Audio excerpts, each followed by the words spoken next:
They laughed at me, my own grandkids, all because I still use an old flip phone.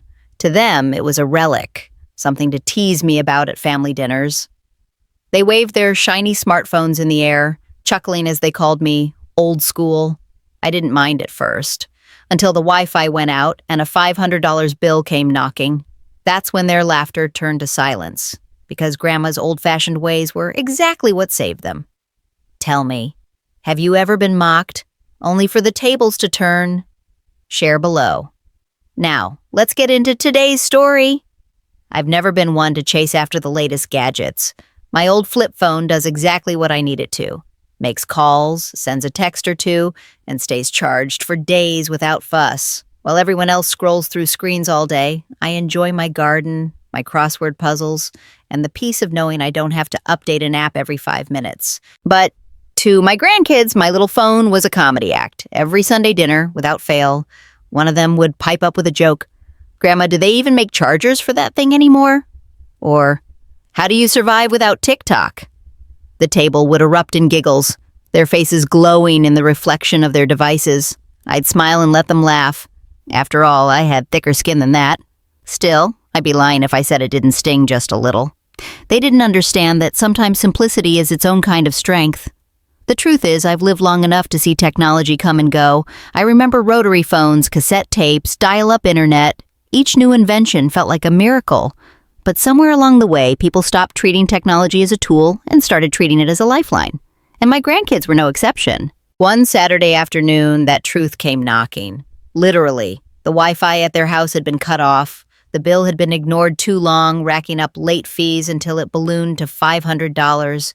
Without Wi-Fi, their shiny phones were little more than expensive cameras. Panic set in. "Grandma," one of them whined, "the internet's down. I can't do my homework. I can't message my friends. What are we going to do?" I almost laughed. For years, they had teased me about living in the past. And now here they were, frantic, powerless, as if the world had stopped spinning. I set down my teacup, folded my hands, and said calmly, "Well, maybe this old-fashioned grandma can help." The scene was almost comical, if it hadn't been so sad. My grandkids paced the living room like caged animals. One kept refreshing a blank screen on their phone, as if willing the Wi-Fi signal to magically appear. Another muttered under their breath about streaks on Snapchat being ruined. The youngest even groaned. "How am I supposed to live without YouTube?" I sat quietly in my chair, watching the frenzy unfold. It was almost like watching a storm of panic swirl around devices that, without the internet, were nothing more than shiny bricks. Finally, one of them stopped and turned to me. "Grandma, don't you have Wi-Fi at your house?" I smiled. "No, sweetheart. My phone doesn't need it." I held up my little flip phone, its scratched screen reflecting their wide, desperate eyes. For once, no one laughed. That's when my daughter stepped in, shaking her head.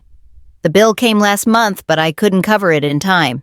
Now it's overdue, $500 with all the late fees.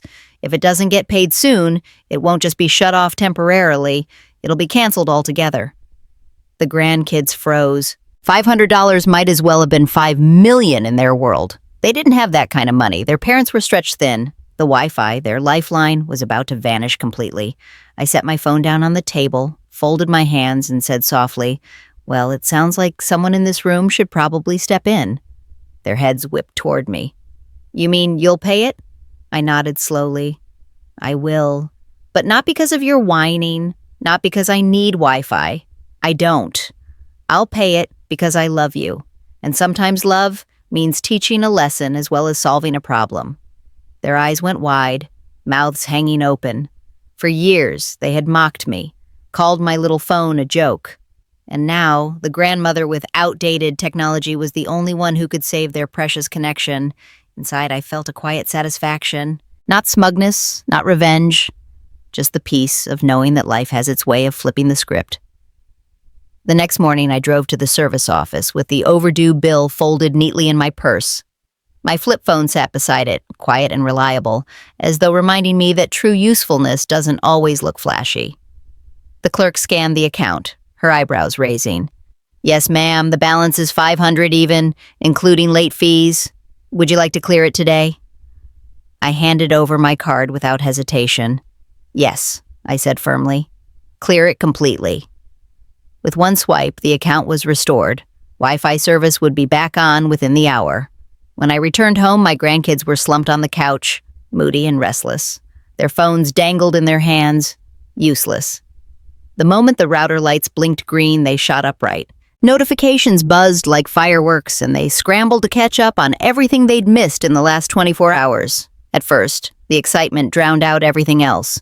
But then my daughter spoke up. "Kids, you might want to thank your grandmother. She's the one who paid the bill." The room went silent. 4 pairs of eyes turned toward me, wide with disbelief. "Grandma? You?" one of them whispered. I nodded. "Yes, $500 isn't small change, you know. But I wanted to remind you of something." I held up my old flip phone, its plastic case worn smooth by years of use. "This little phone may look outdated to you, but it's taught me something important. Value isn't always about being new or shiny or popular. Value is about reliability, about being there when it counts." For once, no one giggled, no one rolled their eyes.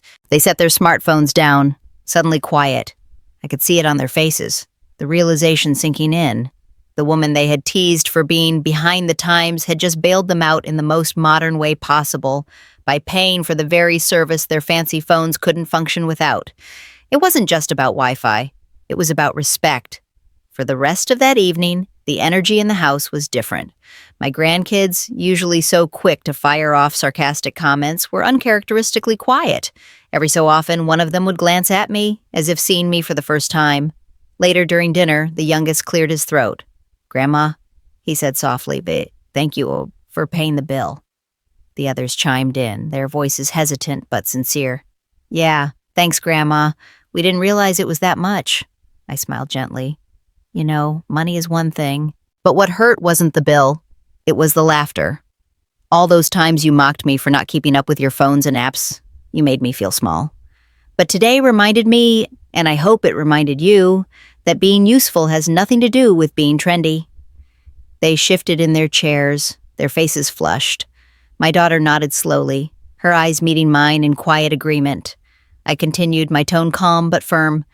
"This little flip phone may look outdated, but it's reliable. And reliability, that's what truly matters. Just like people. It's not the flashiest friend who shows up when you're in trouble. It's the steady one who's always there. And family is the same." The words lingered over the table. The kids didn't argue. They didn't giggle. They just nodded, subdued, letting the weight of the lesson settle. As dessert was served, the oldest spoke up. "Grandma, I guess we thought it was funny, but really we weren't respecting you. I'm sorry." Hearing that, I felt a lump in my throat. It wasn't about the apology itself. It was about the shift, the recognition. They had seen me as more than a joke, more than the lady with the dinosaur phone. They had finally seen me as the backbone I had always been. That night, when I headed home, one of them ran to grab my bag for me. Another held the door open. Small gestures, maybe, but gestures that spoke volumes. I drove home with my little flip phone resting on the passenger seat, glowing faintly in the dark. For the first time in a long while, it didn't feel like a relic. It felt like a badge of quiet strength. That night, as I sat in my favorite chair with a cup of tea, I thought about the look on my grandkids' faces, the shift from laughter to realization, from mocking to respect. It wasn't about the money. $500 is a large bill, yes, but what mattered more was the lesson tucked inside it. I remembered my own grandparents, how little they had compared to what we all take for granted now. They didn't measure their worth in gadgets or luxuries. They measured it in the love they gave, the wisdom they shared, and the ways they showed up when life got hard. And here I was, decades later, learning the same truth all over again. Technology will change, phones will come and go, the world will always push for something newer, shinier, faster. But respect, reliability, and love, those never go out of style. My old flip phone, scratched and simple, was more than just a device. It was a symbol. It reminded me that I don't need to compete with the latest trends to prove my value. My value is in the steady presence I provide, in the sacrifices I've made, and in the quiet ways I've held my family together. The kids had teased me for being behind the times, but when the crisis came, it wasn't their apps or gadgets that saved the day. It was their grandmother, steady, dependable, and yes, armed with nothing more than an old phone and a willingness to step up. I smiled as I set my flip phone down on the table beside me. It wasn't glamorous, but it was mine. And in its own quiet way, it had just reminded my grandkids of something far more valuable than Wi-Fi. That family is built on love and support, not on the latest technology. The bill was paid, the Wi-Fi was back.